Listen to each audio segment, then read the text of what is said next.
You keep hacking and whacking and smacking. You keep hacking and whacking and smacking. You keep hacking and whacking and smacking. Hack, whack, sharp and big. Let's welcome in the Tuesday Hacks. Thanks to the Ascot Vale Hotel and also the Herald Sun. It's a big hello to you, Johnny Ralph. 28 points. The Melbourne Football Club will win the premiership whenever we get to this infernal grand final, which just seems like it's just insane that we're waiting for 2 weeks for it. But just believe the hype. Melbourne is the real deal. They will win by 28 points. And if they're, if they can continue their form, they potentially have a dynasty ahead of them. That is how good the Melbourne Football Club is. Big call there from Johnny Ralph. Hello to you, Courtney Walsh.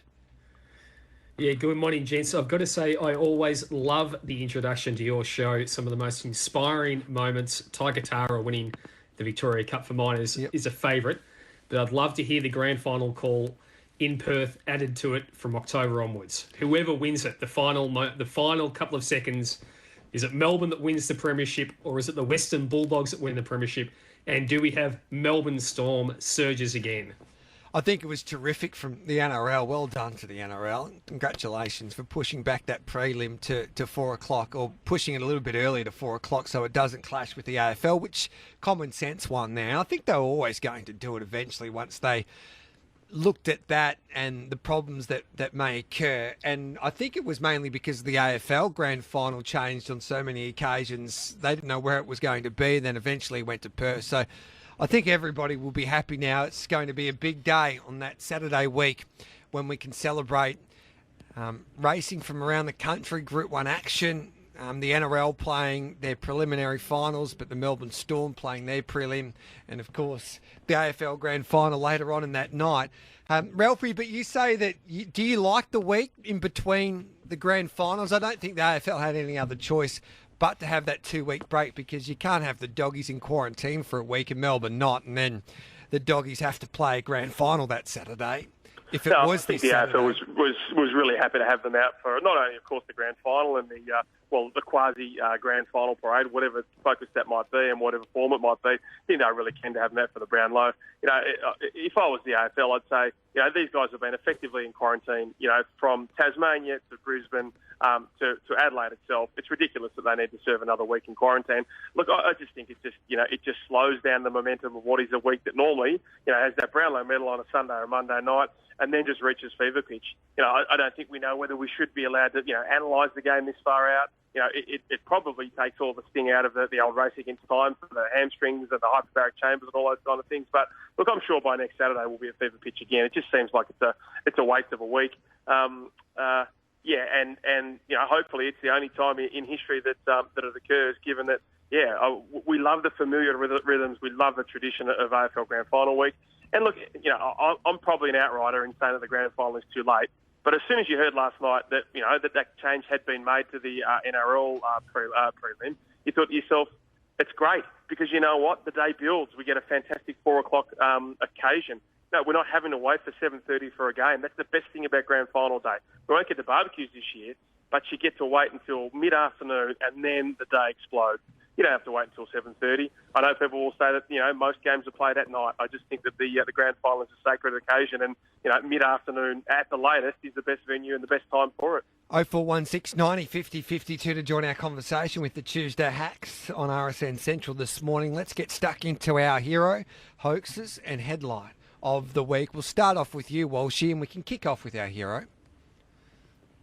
Well, look, mine's the broader, and I'll swing it back to tennis briefly, Gareth. Mine's the broader US Open as a whole. Emma Raducanu, the 18-year-old from England who took the tennis world by storm. Medvedev upends the Grand Slam bid of Novak Djokovic, probably the closest we'll see a man get to the Grand Slam, I think, for decades to come. Sammy Stosur, 16 years after winning their first doubles title in New York, 10 years after an astonishing triumph, clinches another doubles title at the end of the week. And then Dylan Alcott, the Golden Grand Slam in the quad men's singles. It was a tournament that had it all, killed off any sort of discussion about best of five tennis and its merits in majors. I thought it was a fantastic fortnight and great for the sport. Ralphie? I couldn't agree more. Dylan was magnificent. What a perfect way to retire. Look, if that's what he wants to do, I'm all for players going on until they tank. He's absolutely exhausted, which is why, it'd be great to see him back in Australia. He said he wouldn't get back to Flushing Meadows. What a perfect chance if it is that he wants to retire. If his last major tournament is at the Australian Open. Sam Stosur again. She's been, I think, pilloried. She's been criticised. She's been mocked. Why she's still staying around. You know why? Because she absolutely loves playing tennis, and she loves playing it, especially at the US Open after all her achievements there. And look, I'm just fascinated by what the response to Djokovic will be leading into, of course, the chance to become the greatest of all time. Will it be that we will force mandatory vaccination on him? It's not something that most tournaments or codes or sports across the world have done. So if it is that he refuses that, if it is that he's forced into 2 weeks of quarantine there, we're already at fever pitch in regards to the politicisation of these vaccines. I just think it's going to be a fascinating entree to him, as I say, trying to win that Grand Slam that will take him to the greatest of all time in January. What do you think will happen with him for the Australian Open there, Walshy, if he doesn't want to get vaccinated? Well, it shapes as a long 2 weeks in quarantine, I think, because I can't imagine that they'll make any exceptions to the rules, as we've seen with the Western Bulldogs in Perth. Doesn't matter if you're an 8-time Australian Open champion, it will not change. So it's a significant moment for the sport. But clearly, it might be the thing that actually incentivises players to get vaccinated. We think it's at about 50% at the moment, the rate. There is no excuse in the next few months for them not to be able to get it done. My hero's Brett Preble when it comes to horse racing. I just think he's a terrific story. Another Group 1 for Brett Preble there last Saturday. He was a man that was fighting one of the great jockeys of the modern era in Douglas White. He's been retired for a little while now, Douglas White. But his duels with Douglas White during those seasons there in Hong Kong were legendary. And there was one time where Preble was 9 or 10 up on Douglas White, was $1.10 to take out that premiership, and somehow, in some way, Douglas wore him down and basically nabbed him right on the line. So he's had a great career. It took him a little while to get back into the swing of things here in Victoria when he returned, and he had to basically start again, which is really hard to fathom when you have a look at his record over the years. Like Jamie Carr created history this year, but he was nearly the first jockey. I think he was the first jockey to reach 100 winners. He was 99 and a half. He's still dead heated. To me, that's 100 winners. So, no, it's great to see him back in the headlines and getting plenty of opportunities. And he's ridden the first 2 Group 1s of the season. So here's my hero today, Brett Preble. What about you, Ralphie? Look, my hero's Luke Jackson, and that might seem unusual, for a second-year ruckman. But I just think to myself in the grand final, what is going to separate Melbourne from the Western Bulldogs? Now, Melbourne's got a great forward line, but, look at the Western Bulldogs, okay? Yeah, we've got Aaron Norton, we've got Cody Waitman coming back in. I look at the defence, obviously Melbourne's is exceptional, but, the Dogs have found a way to absolutely get it done with an unheralded defence. I just think of this bloke, I think, who has got more upside in the game than Luke Jackson. He's already doing exceptional things after 29 games. Yes, Stephen Martin is a rugged ruckman who, he's going to be really better off for the run and having a couple of weeks to warm up into, off his groin injury. This kid could be something else. I think we're already seeing the greatest 1-2 ruck punch in the game. In Max Gawn, the 5-time All-Australian, and Luke Jackson. And I know there's some people out there that say, oh, yeah, look, he's only kicked 15 goals for the year. He's only a 12-possession player. The way that he explodes out of the ruck, the way that he has second efforts following up on the ground, the way that he wins his stoppages, the capacity to take a mark forward, I just think this kid is something special. Now you wouldn't swap Sam Walsh for him, but he's yet to turn 20 years of age. He is that unicorn that we talk about. And I think by the end of the grand final, we'll look back and we'll say Max Gawn and Luke Jackson won this game for the Western Bulldogs. 28 points, Gareth. I'm just going to keep saying it. 28 points. They'll probably lose by 28 points. Hey, Ralphie, you did an article during the year saying the best players are under 22, and you only had Luke Jackson in 12th. Well, look at what he's done in the last 6 weeks. Not the first time you've been wrong. You've been right plenty of times, but you got that one wrong. Well, yeah, but players, I wrote a story about Keziah Pickett at one stage there, and I said, will have Melbourne bungled this trade? Because Keziah Pickett at that stage looked like a very nice young player, and Melbourne were about to give away, I think it was pick 2 to North Melbourne. Now, his second half of the year was off the charts. they roared back into, 6th or 7th spot, and so it allowed them to offset those losses to that club. I just think what he's done in the last 10 weeks has not only turned him into a Norm Smith, into a Rising Star winner, probably a Norm Smith medalist at juicy odds. But I love this kid. Probably 15 weeks ago, we thought that Connor Rosie was one of the brightest stars in the game. Right now, we think he's significantly overhyped. And so these things change on the fly. But, the more I've seen of this kid, I just can't get enough of him. I remember having the chance to interview Luke before he was drafted. It was at the Tennis Centre a couple of years ago before the Combine. Articulate, polite, very well spoken. Then a couple of weeks later, he's drafted to Melbourne with pick 3, I think it was. And I'm thinking, will this kid get a chance? He's going to a club with the best ruckman, arguably, in the competition.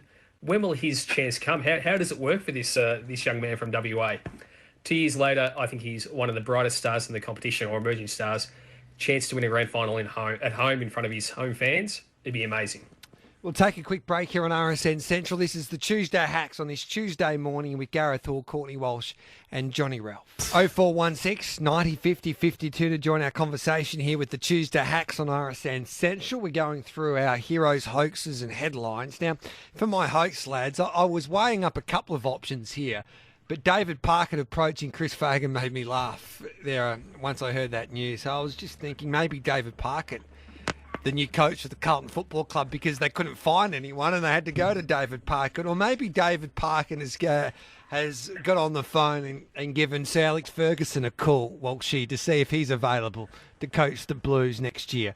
Because at the moment, no one wants to coach the Blues. Every person they say, would you be interested in this job? They say, no thanks, which is a concern, really, because it should be a job where everybody, it's a job in AFL footy that should be a privilege and honour to have, to coach a mighty football club with the history that it's had over the years, to be the head coach of that organisation. I would say that any club that has Harry Mackay and Sam Walsh, if you're a coach with any aspirations and you can have Patrick Cripps back to his best, there is talent on that list that you can make the most of. I was up at Royal Park, Princess Park last week. It's a beautiful location for a football club. If you were driving up Royal Parade into Icon Park every week, it'd be a spectacular spot. I'm astonished, but I can't see the great David Parkin back coaching. I'd love to see some of the quarter-time bursts. He certainly got animated when they were down, those great Carlton teams that he coached.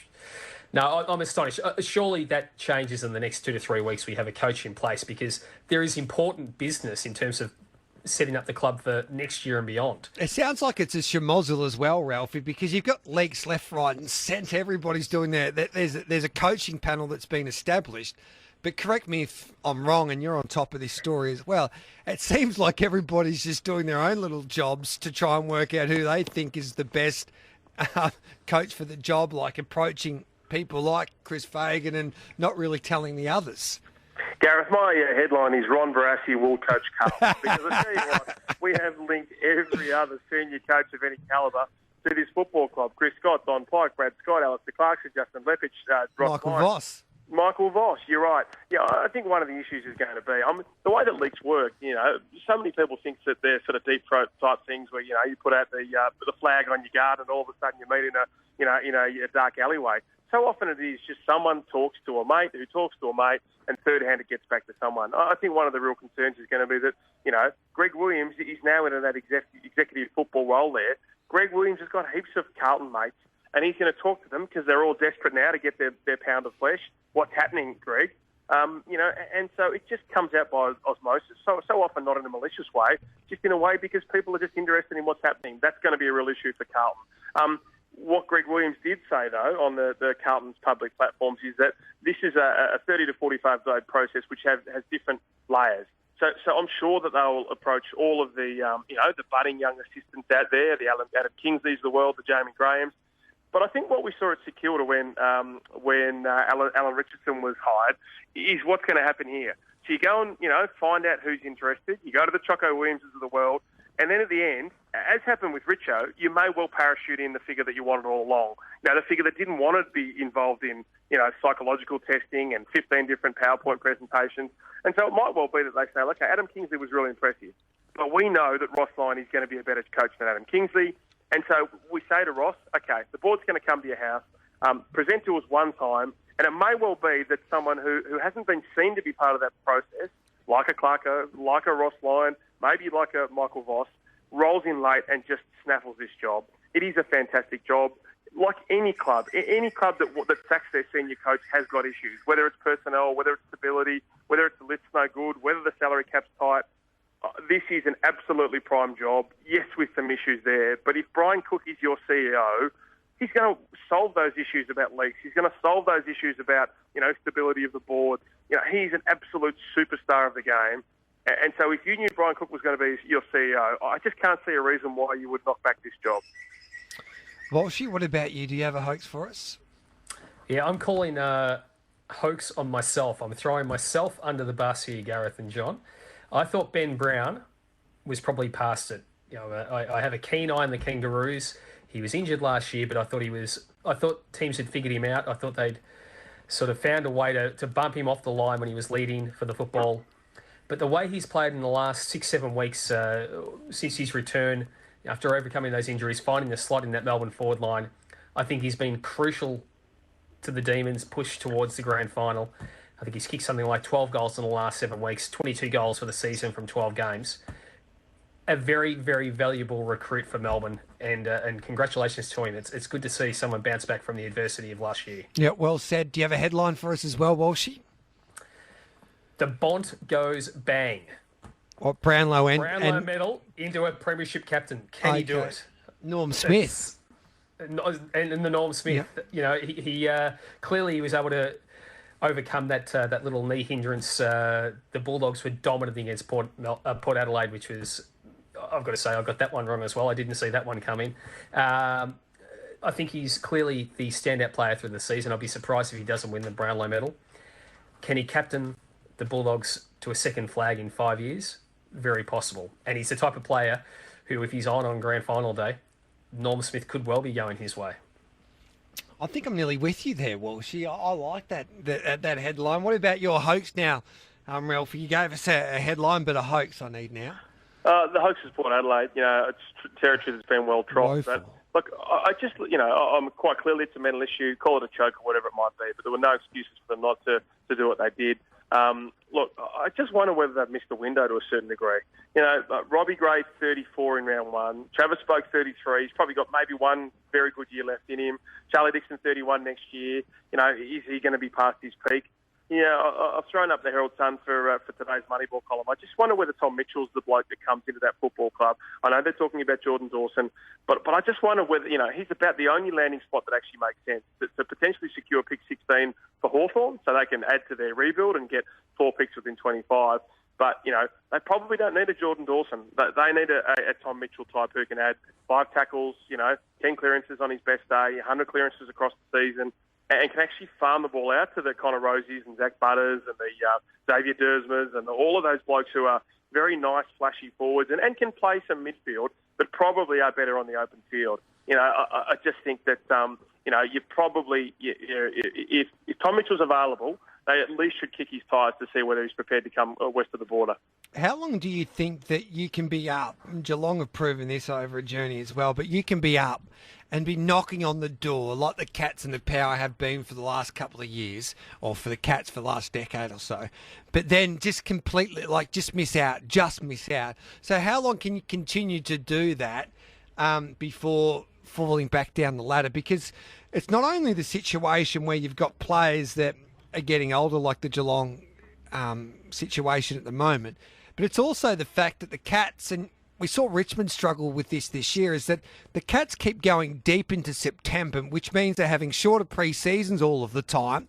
Their players, and especially their older lists, are struggling to get up from year to year, and they basically can't win, Walshy, because they keep going to the well without getting the job done, but they have to play catch-up at the start of each pre-season.